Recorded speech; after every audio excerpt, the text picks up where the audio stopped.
Hola, tengan unas muy buenas tardes todos. El día de hoy vengo con ustedes a platicar sobre una problemática que ha estado en México durante los años anteriores y ha tenido mucho tiempo y mucha controversia aquí en el país. Y se ha tardado mucho en resolver, ya sea por X o Y razón. Pero esta problemática de la que les voy a hablar, aparte de ser una problemática muy grande, deriva otros problemas como la pobreza, la discriminación, las clases sociales y entre otras cosas. Esta problemática de la que les quiero hablar es el salario mínimo en México, y vaya que es muy mínimo el salario que tenemos aquí en este país.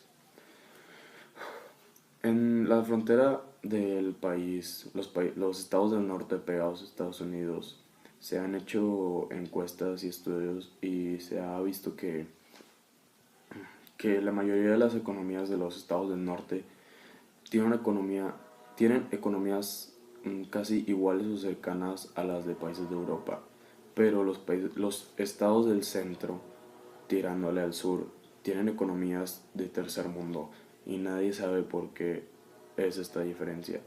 No entendemos por qué los estados del norte tienen mejor economía que la otra. ¿Será por los gobiernos o será porque allá no tienen educación o otras cosas así?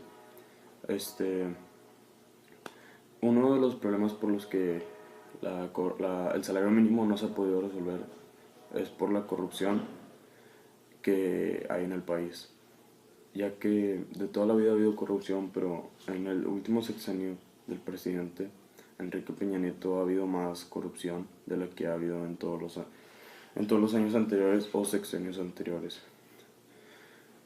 Se dice que si no se arregla esta problemática en los siguientes años, México podría caer en una gran depresión de economía o podría perder mucho valor el país. Una propuesta para resolver esta problemática que podría afectar mucho el país sería que el gobierno parara con la corrupción y se preocupara más por la gente, ya que si no lo hacen eh, puede llevar a ciertas consecuencias muy malas para el futuro del país.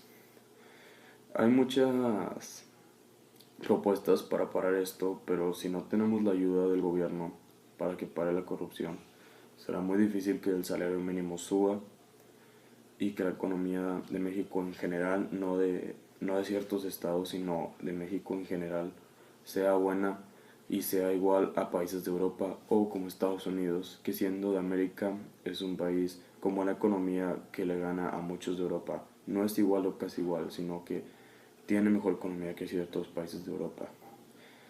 Y bueno, esto es una problemática por la que México pasa.